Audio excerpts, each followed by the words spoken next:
So let's go over this page. So this is where they unleash these. They throw the well here. I'll go back out the last page.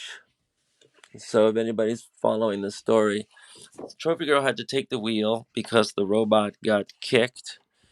Here we can see um, the robot got kicked out of the driver's seat, and Turbo grabs this guy, yokes him. The Trophy Girl has all these things and gathered up.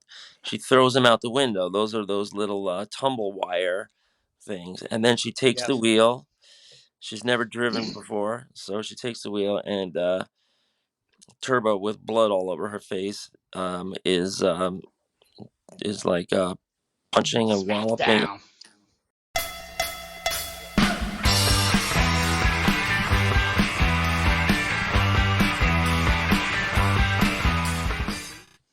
All right.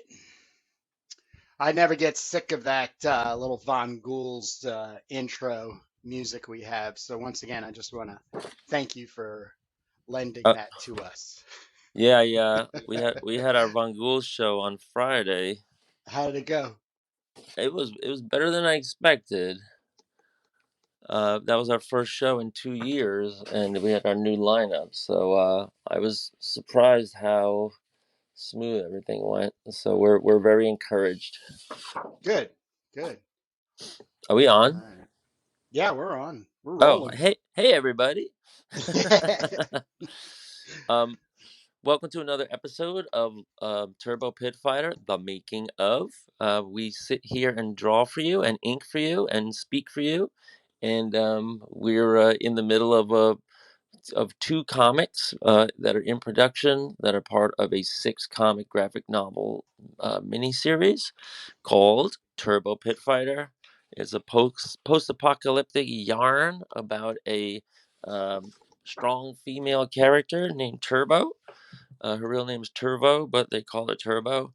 And here she is kicking some ass in this multi-page chase sequence where the berserkers are attacking her ice cream truck.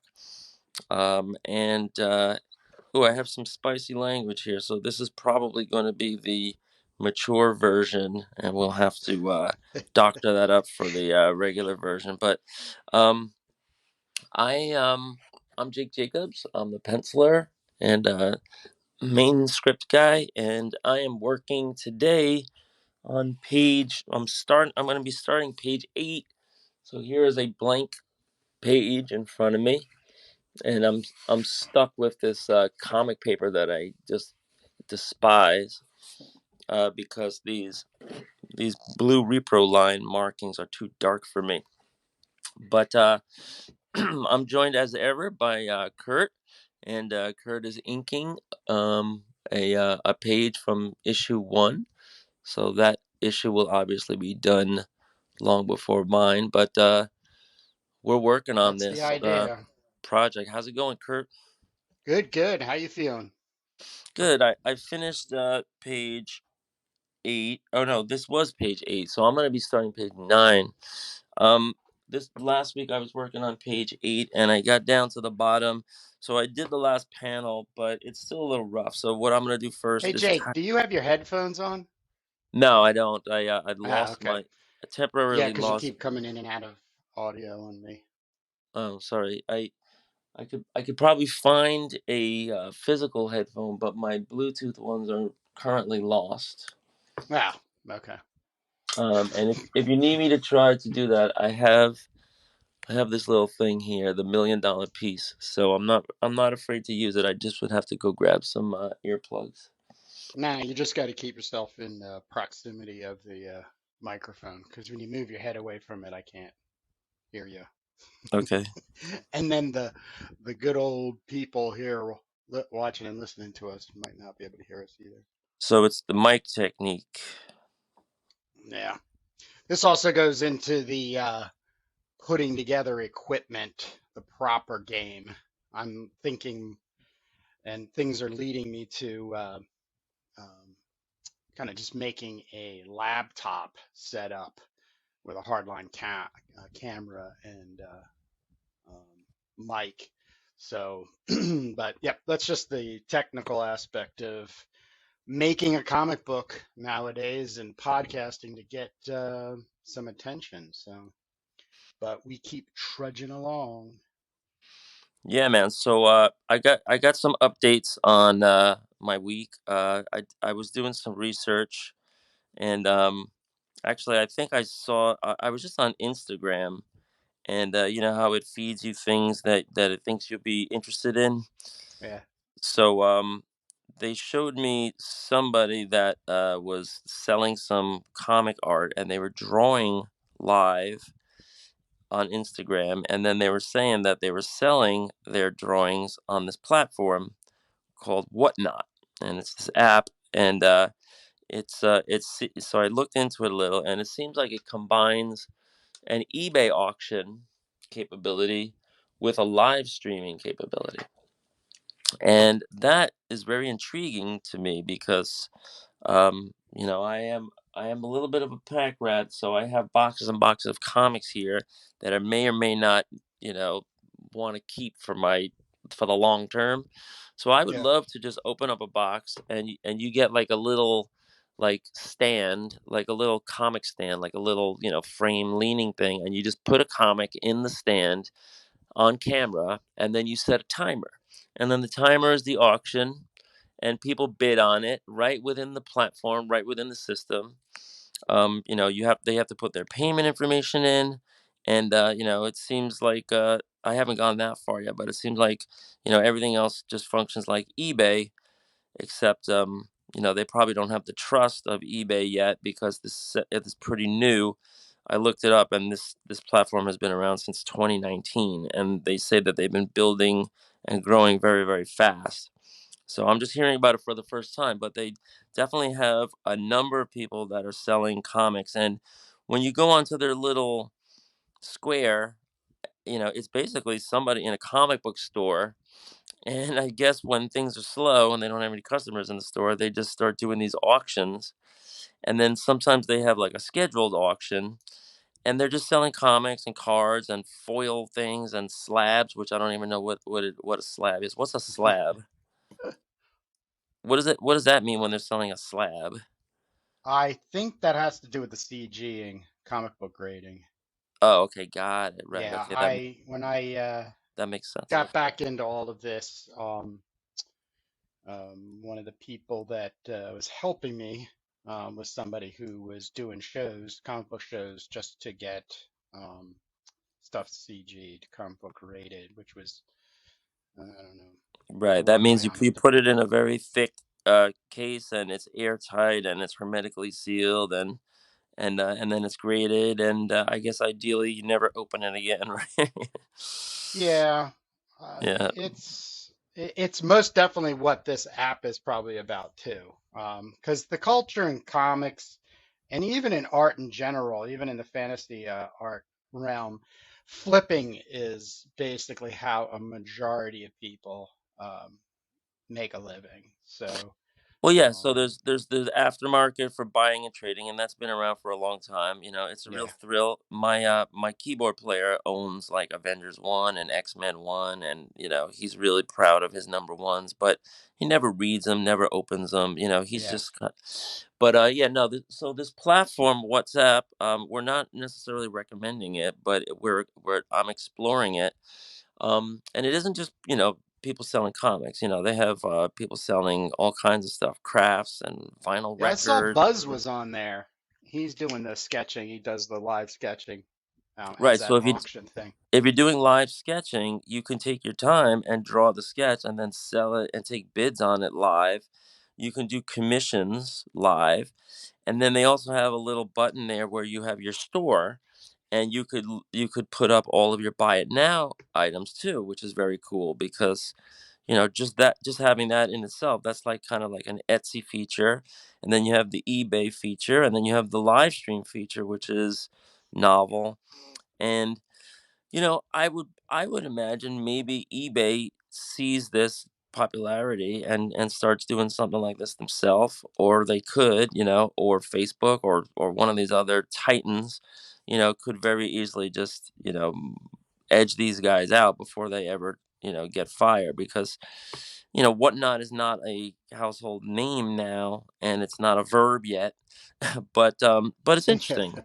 And I was doing my homework, so I looked up on YouTube to see if there's any videos about people that are commenting on it. And there was people there like, why I'm quitting whatnot, and Yeah.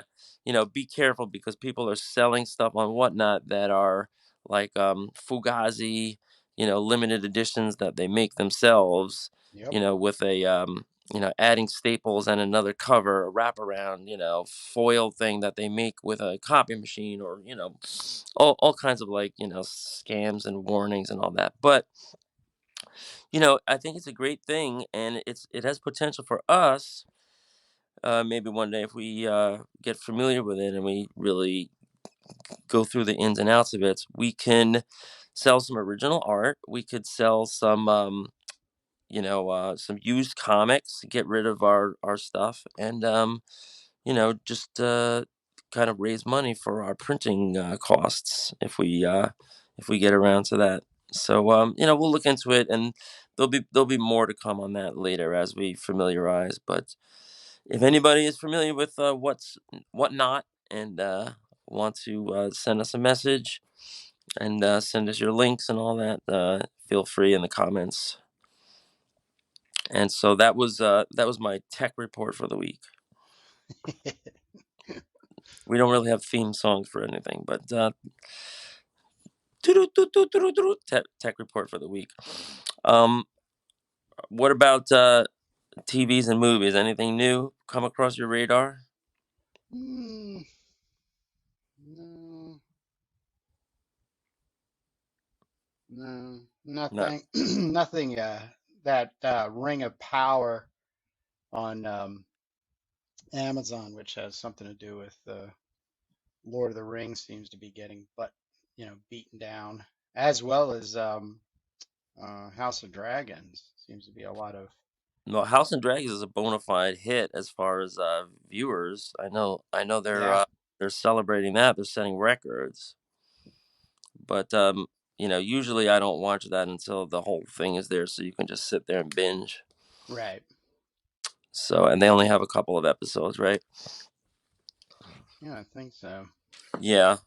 Yeah, my daughter's watching it, and I think she's hooked in, but it wasn't my favorite thing. I enjoyed it while I was in the middle of it, but you know we were just like slamming through like seasons during summer break one summer, and we'll probably just wait until you have like a whole season there. Yeah, the first time around, Game of Thrones, that was a pretty damn big thing. My wife got hooked on Outlander, and I was just kind of listening on the side while I was doing some art, and hearing all the episodes. And then like I was so typical, like not into it, not paying attention, but then like always asking questions. What Yeah, happened? Why is that guy yeah, free again? Like, oh. So, but Outlander was this kind of like time. It was like this I say female oriented. I don't know if that's wrong to say, but they're based on these books. And there's a female character travels through time and goes back to the 1700s. So it's a period piece. And it's like Scotland, right? Scotland or Ireland? That's yeah, Scotland. it's Yeah, the Scotland, Ireland, Highlanders. England. Well, Yeah, they go everywhere. She goes to like America and Jamaica and all these travels, and she has all these adventures over all these seasons. Um, I think the reason why it got to be popular is because it's very brutal. Some of the fight scenes and the torture scenes and the rape scenes got to be a little bit much, but they got buzz, and my wife made it through all the seasons. I was exhausted just listening to it, but it sounded a lot like Downtown Abbey to me, or whatever you call it. I tried twice to kind of get into it. I don't really know. I think other things just came into my interest, and I just stepped away from it, thinking I would come back, but I would never. get back there. Although there was like a year or two later after the first time I ran through it and stuff. But Ro- I would still say it's good. Even Out, if even if you really do want to, classify it as a woman's show, yeah, chick flick. yeah, Um, well, the whole romance thing. yeah, you Um, got your love triangle across centuries, right? yeah, um, but it had good production value and everything. It's Yeah, still good. on my radar. I'd like to, You like to finish doing it the up? Gardner Francis Fox Library. Mr. Fox wrote like 28 romance novels under Mm-hmm. pseudonyms. Oh Lena yeah, Cooper was one of the pseudonyms, and there was a little bit of me in the beginning going, Jesus, I got to get through these because I want to get all of his books, up in the library. And surprisingly, a lot of them were very enjoyable because it's still him as a comic book writer based writing. It's just his version of whatever was happening in the 70s and the booming paperback romance uh, novels. So, and yeah, they would get brutal and you know saucy, which yeah. I I think mean, that's what people life sort was of like. pan. Like that's what life was like back in them times, right? Yeah, yeah. Right. So yeah, so that was a little bit, fantasy oriented and I just eschew anything time travel. That's just me. You don't like time travel? I don't like time travel as a vehicle. Really? No. What don't you like about Well, it's not possible, and therefore, people just take liberties, and there's a lot of suspending disbelief where you may wave the magic wand, and now you're in, time travel. Especially when they start to abuse it, like, there's so many stories like they travel through time, and it's so amazing and everything, but then before the thing is done, they travel through time like 40 more times, and if you could do that, you would just go back and kill Hitler, and so. it? Well, there's rules. Right, and that's the thing. We can't change the course of history, or we have to change the course of history. Which one is it? You Yeah. know. Otherwise, Johnny will never be alive.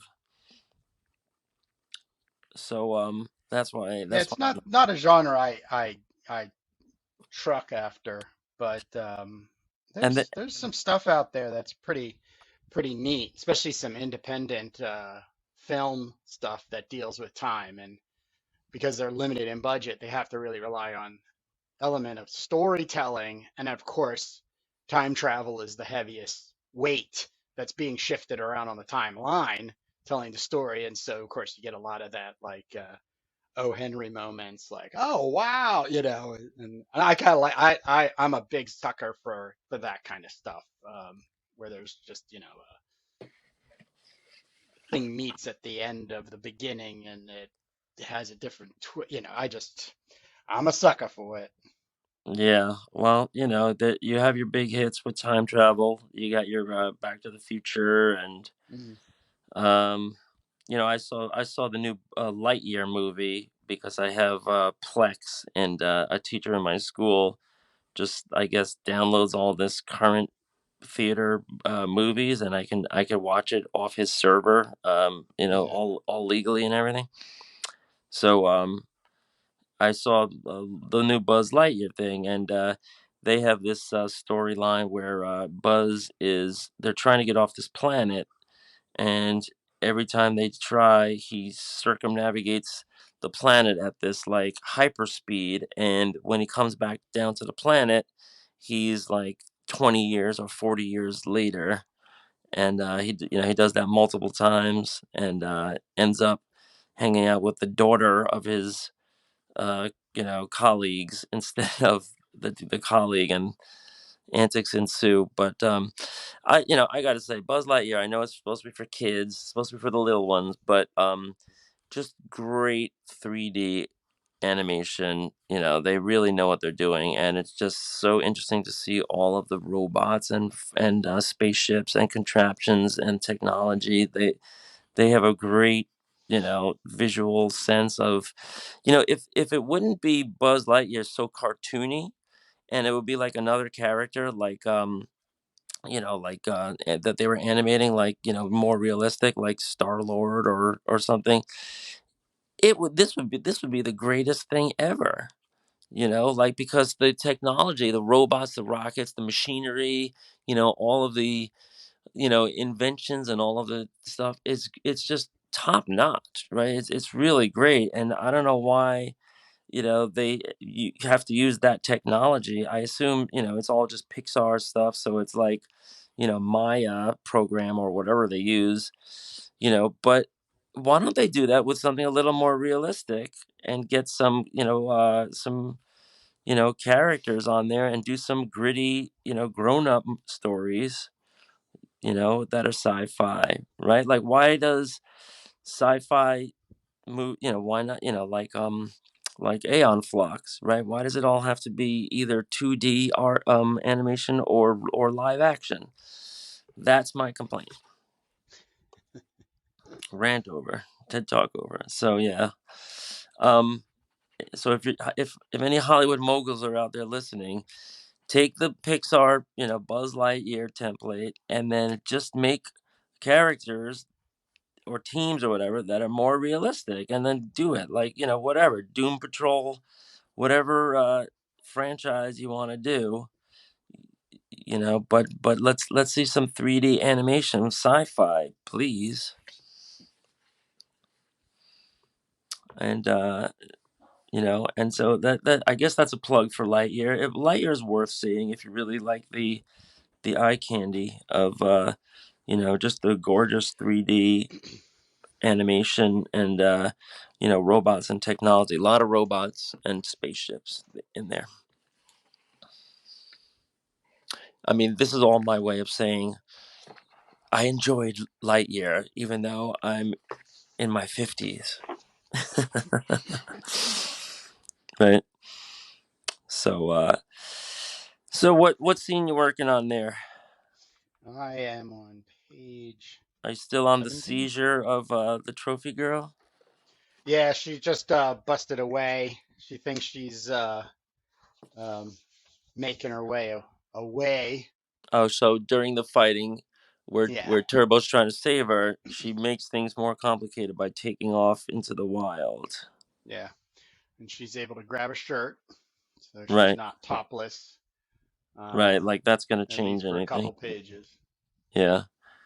And then I won't reveal the reveal, though you can see it in the outline sketches at the end of this page. But yeah, this is one of the quieter pages Yeah, but in she the she goes story. into like a sewer pipe or something. Yeah. Yeah.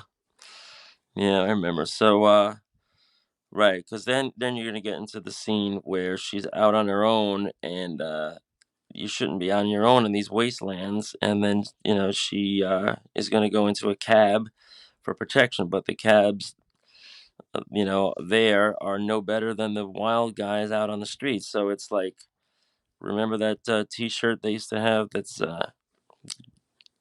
gas, grass, or ass. Nobody rides for free. Remember that one?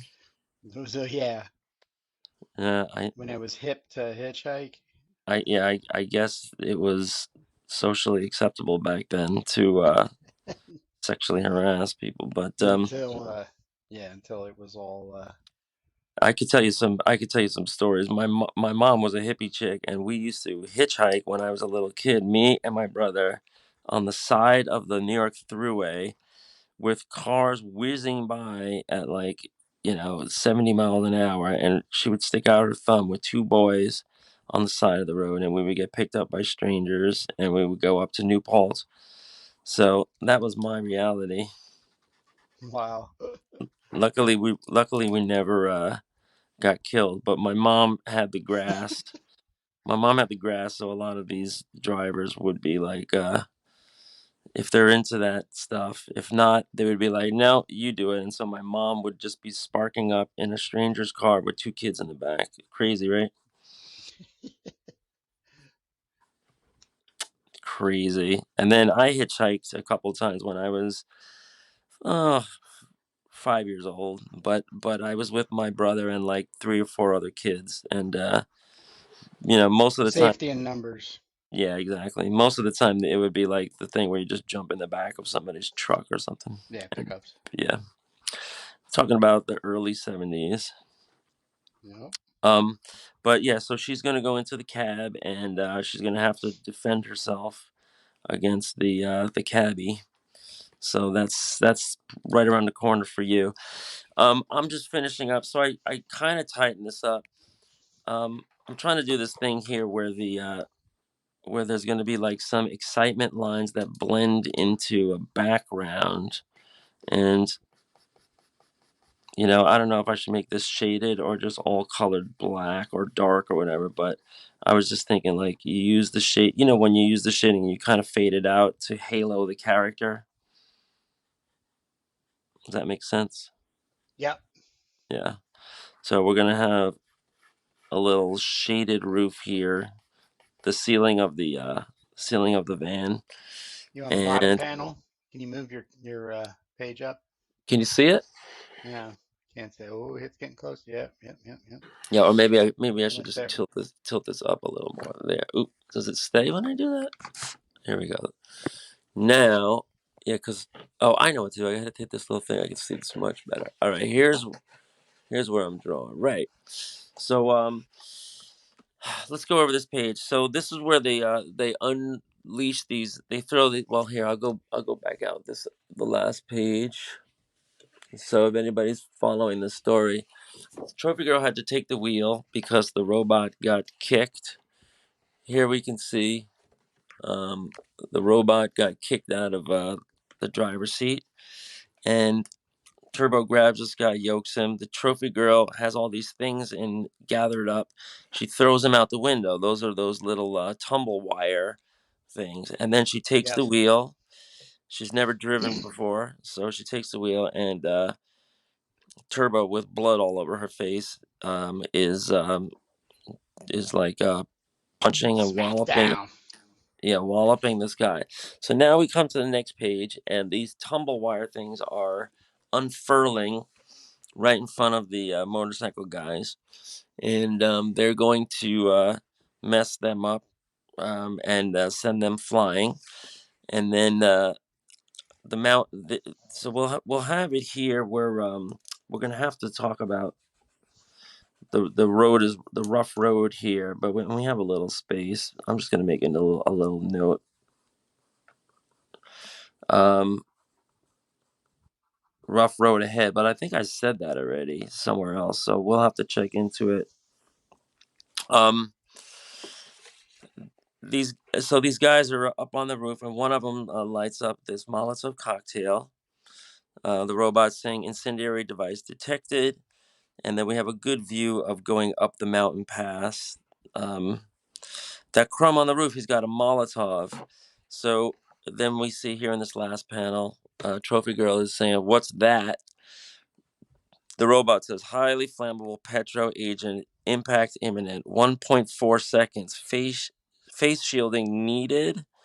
I don't know. We might change that, but then Turbo says, "It's a firebomb," and take cover now. We'll be right here, and so that'll finish out this page. So we could go on to the next sequence where she is going to pull the guy up on the roof into the cab and use him to mop up the fire. See how annoying it is, these little blue line things? Just trying to ignore them. But this might be a pain in the ass trying to Photoshop it all at the end, like get rid of all those lines because you're filtering out the blue. What else are you filtering out? Um, Right.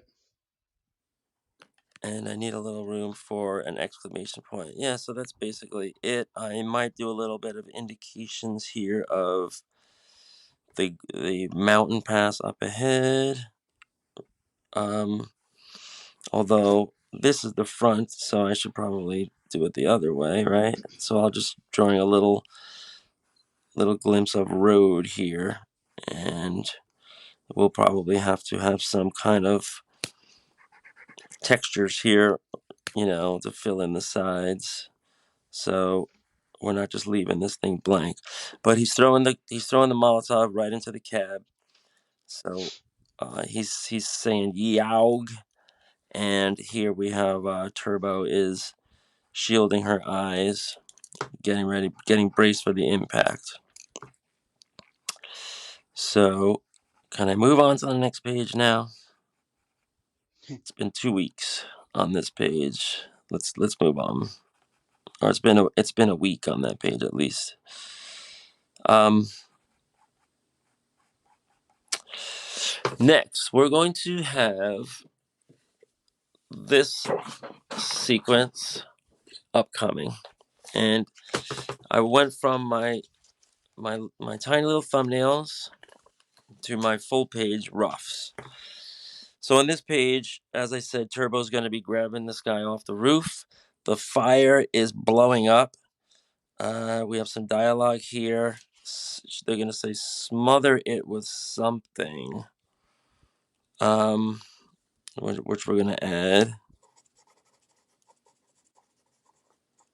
So I have to carry the dialogue from the thumbnails to the roughs. Okay, so Foosh, and she's grabbing this guy off. The truck is burning, so then it'll be smother it with something. And then the robot's going to say, "Fire must not reach radio fission battery assembly. Estimate less than, no, estimate 10 seconds, 9, 8." So now this sequence is going to have a countdown to it. Jake, you gotta move your sketch. Yeah, move Like it up. that. Perfect. Okay. Perfect. Perfect. Yeah. So we're looking There over you here. go. So Turbo is going to have this, like, there's going to be this thing where Gopher is going to provide narration that really helps explain things, and the trophy girl is like, she doesn't know what anything is, and she's shocked and she's reacting. So she's kind of like representing the reader here, right? The truck, like we're explaining, the truck is burning. Smother it was we got to smother it with something, and the robot is explaining that this fire can't keep burning for very long, otherwise it'll blow the whole thing up. So Turbo's always very matter of fact and confident. So she said, "Let's get something to put the fire out with," or words to that effect. And she's going to grab this guy from his neck and grab him and pull him in, all in one big action panel, which I'm about to draw. And then in the next panel, she's going to um, put him into the fire and just like kind of like douse the fire with his body. And she's going to say, "Let's fight fire with fire." I don't know if you have anything better. But I was trying to get the melodramatic, Arnold Schwarzenegger line type thing, right? Um, Here's a wet rag. right, is right. Like, and so then in the very next panel, so I know this is gonna go kind of quick. I know I'm doing like really quick storytelling here, but in the very next panel, he's going to be out the back door. She's going to throw him out the back door on fire right into two motorcycles, and I'm gonna have to draw both of those motorcycles getting upended and one motorcycle not getting upended, and then as he's hurtled out the back of the truck, all in one motion, all in one sequence. So that's my challenge for today, and I'm gonna start that right now. Bane of your existence. So first thing I do is I get a ruler and I make my panel borders, and I think I'm gonna they do have these like thirds. They have halfway lines and thirds that are pre-printed on this. So I can make this a third of the panel up top, right? And not even have to think about it. And then there'll be two big vertical panels at the bottom. And I wonder maybe if I should slow this action down a little bit. What I might do is I might have like a small little panel because it's funny enough. I did some planning here ahead on the next page that are going to go from thumbnails to full page roughs. I did another page in advance, and then I started the third page after that, but kind of I don't know. I think this was like I was getting bleary eyed at night and I went to sleep instead. I fell asleep. But yeah, if we take the next sequence, that's going to happen after that. We're going to see exactly how many pursuers are left, and it'll say only four now. Well, first of all, the robot will be say deploying fire retardant. So the truck will have some kind of fire retardant to take away the remaining flames, and so that'll be good because the whole truck will get kind of like fumigated, and it'll be hard for them to look inside and shoot any arrows with accuracy. But while that's happening, and it's saying like, psst, there's a sound effect of that. Um, Turbo's saying only four left plus one on roof. Trophy Girl's saying this road is rough, and she's starting to cough because of the flame retardant is filling the cab. Meanwhile, the Gopher is still counting. 4 seconds. So every panel will say 4 seconds, 3 seconds, 2 seconds. I think that's a good, narrative vehicle. Um, Countdown. yeah, and so because what's going to happen? So she already threw the one flaming guy out the window, out the back, and in the next upcoming big action burst, they're going to stop the truck in its tracks. So here, she'll say, on yeah, she'll say we'd better stop, and then Trophy Girl goes what? And then Turbo says if we don't, they will eventually blow out our tires. And so on my signal, cough cough, 2 seconds, 1 second, now stop, and then you hear "Arr!" and the guy on the roof goes flying ah, and Turbo jumps out the back, or she leaps out the back, and here I don't know if you can see, but here her like legs will be flying out beneath her like this, and she's clotheslining two guys at once that she's grabbing them both off their motorcycles, even though they were probably like 8 feet apart. And I just started the next page after that, where she's going to land on the ground and literally just like pile drive both of them into the dirt. So this will be feasible because the truck basically hit the brakes, and so they weren't moving that much, although this was all in one motion. And this is going to be like the climax of the action scene, because if we go back to our thumbnails here, and I hope this is making sense for people if you're following along at home, um, that's going to be this. That's going to be this one right here, where she stops, she takes out both of them, and she kind of shanghais both of them around the neck. Um, then this is the climax of the scene. Um, the one remaining guy is going to spin around in his motorcycle with his crossbow, and he is going to shoot Turbo in the arm. Um, and there's going to be another guy that misses, but she's going to have to take her lumps here in order to get both of these guys finalized. And she's going to pick up the mace ball that was dragging behind the truck. And I'm gonna have to remember to draw that in all these sequences, that those things are still hanging behind the truck. Um, then she's gonna be swinging it around the one last guy, and she's gonna jump on top of the truck to get a good vantage point. She's gonna be swinging that thing around. She's going to get grazed by another crossbow, and then whip the mace ball around the guy's neck, where it goes like twice around and then smashes him in the face graphically. And that's going to be the last guy, right? So she's going to take one guy out. Oh yes, and Trophy Girl is going to take one guy out by backing up the truck, right? And smash and running him over. So there'll be, after she clotheslines these guys, there'll be two left. one of them gets taken out by Trophy Girl backing up the truck, and the last one gets taken out by the mace ball. And the guy on the roof was taken out when he flipped off the roof when they slammed on the brakes.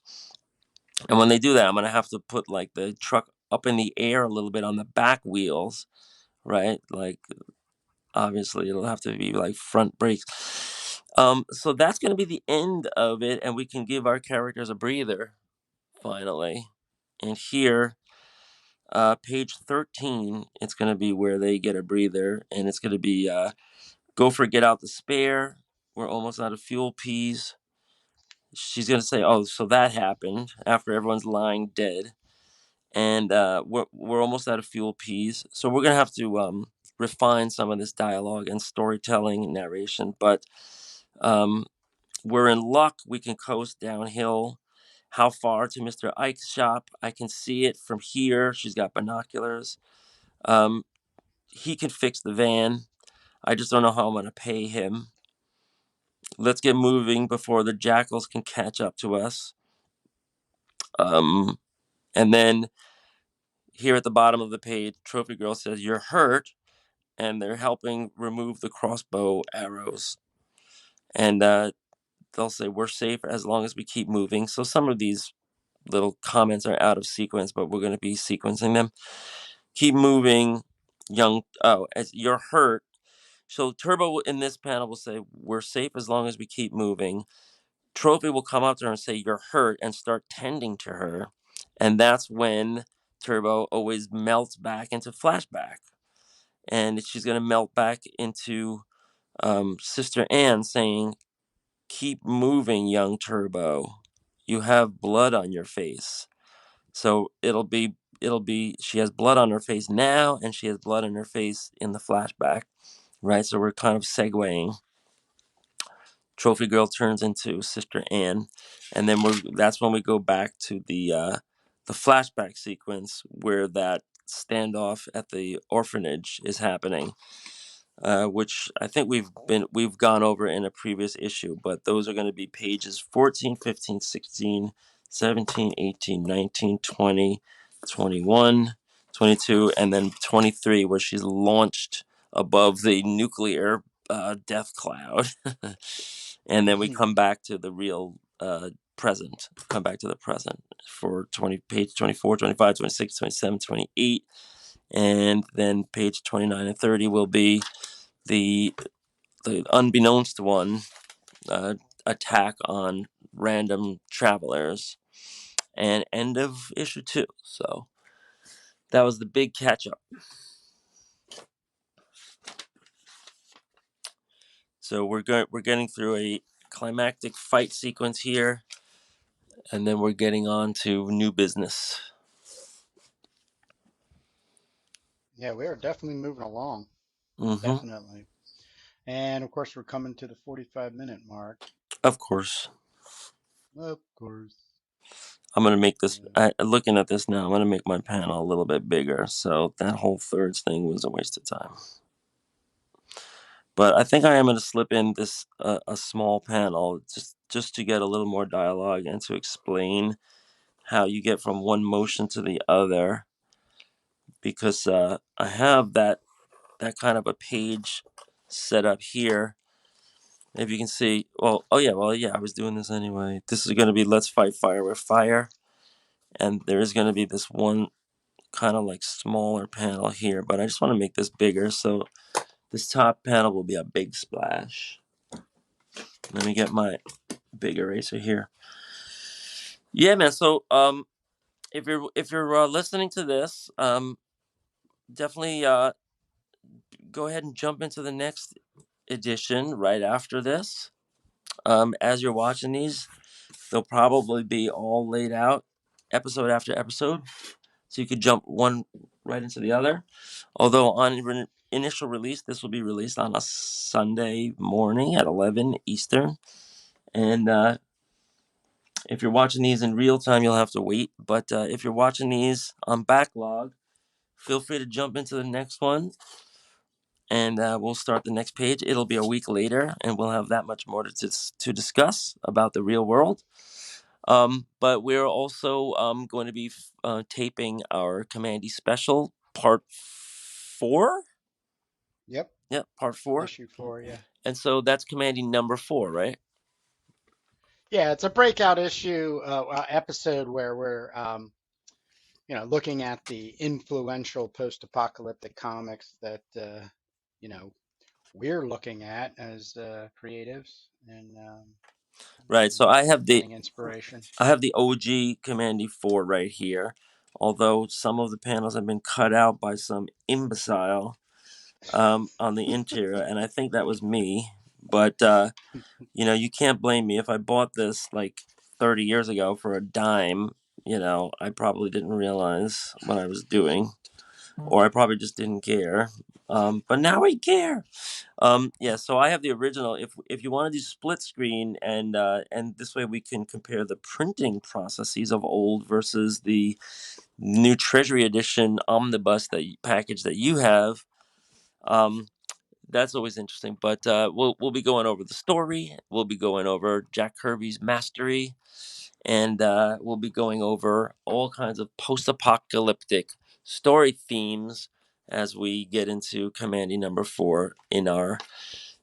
So you can find that linked in our channel, but I'm not sure when you're going to be viewing this episode. So just Yeah, this episode will be probably a month and a half because I'll release as soon as I usually try to get the breakout stuff the following week. Since we record on a Sunday, I try to get that stuff up on a Wednesday, right on. just to keep the channel fresh with some content and try to get some attention. And we're learning this thing. We ain't going anywhere, by the way. Jake and I are determined to stick this out to the very end of existence. Yeah, people Since might not know we, what's involved in making a graphic novel, how long it takes, how much of an investment of time and labor it is. well, I don't know how much time you spend on YouTube, but YouTube's my primary channel for entertainment, other than Amazon and Netflix. But I watch a lot of people, talking about making comics and how they've made a comic, and obviously then there's a lot of content that they'll create around the pitfalls, the do's and don'ts and stuff. And a lot of it's repetitive, but I think the experience is completely personal. And I think one of the things that you and I are trying to bring um, in our little video podcast here on YouTube is, it's a real time experience where we both have other jobs and we're kind of past the prime and quitting jobs and doing this full time. So we're cutting out a portion of time per week to make this comic. Yes, it'll probably take us a year and a half to actually have something like issue 1 completed, cover and lettering, and I'm inking obviously. But it gives, I hate to say it, but a reality to um, the process. And I know both of us, um, you know, our individual dreams as artists has always been with comics. We've had some time in comics, and we just don't see ourselves, not having anything to do with comics. So here's a great opportunity to get together, hang out, you and I, work on a comic, and then the viewer coming in, has the opportunity to actually see the reality of what's going on and make comments and ask questions below. um, in any episode we're always looking out for that, and build a little community around it. Yeah, so there are definitely full timers who make comics for a living, and if they're a big name in the industry, they probably get an advance, and they sit there and they just make their pages for their graphic novels. Yep. And then there are people that make a one comic at a time for the love of it on the side, and they might be Yep.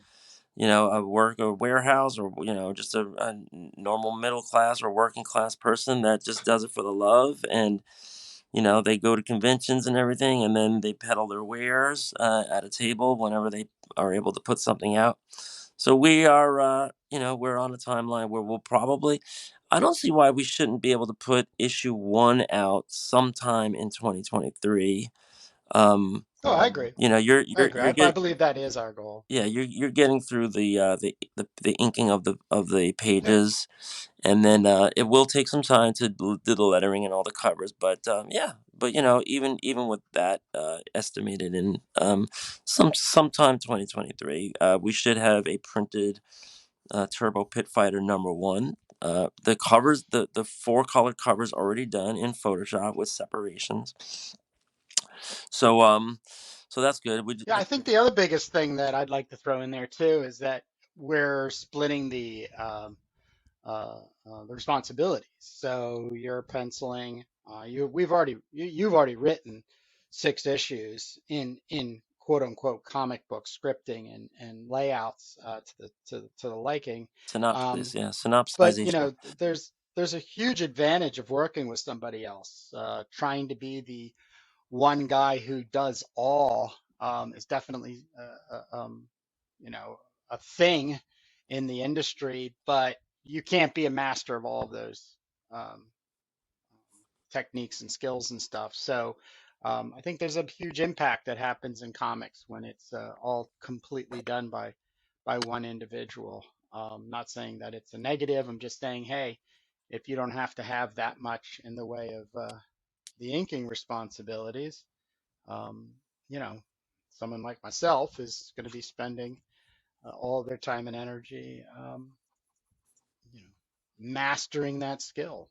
And I do have a history at doing this, so I'm just doubling down now, and it's a great feeling too. I have to say, just not have to worry about penciling a page Yeah. So and and then inking the page and then lettering the page, and then if you're going to go to blah blah blah, it's exhausting. It's daunting, and then you got to hold your breath and see what the reception is because these advances, as they've always been in um, the independent comic book publishing world, are uh, nothing to pay a mortgage with. So right. um, it's you would hope you have a hit on your hands, but at the same time, even that, what's that going to be?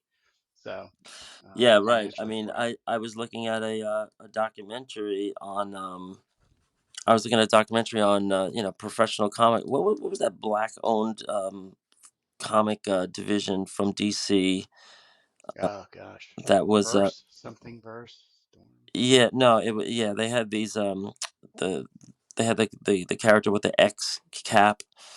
Yeah, Yeah, so they showed their sales, and this was a mainstream. Oh, I think it was called mainstream. No, it was like no, anyway, their sales were only like between 5 and 10,000. That was a yeah. professional DC comic. This whole line of comics that they had, and you know that's not that much. I mean, if you look at the #1 comic, every month in the whole industry, it's probably selling like 100,000 copies, right? Maybe 200,000.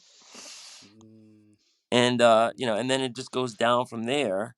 Ugh. If you're an independent publisher, independent creator, you could probably survive with orders of 3 to 5,000. That's probably considered healthy, right?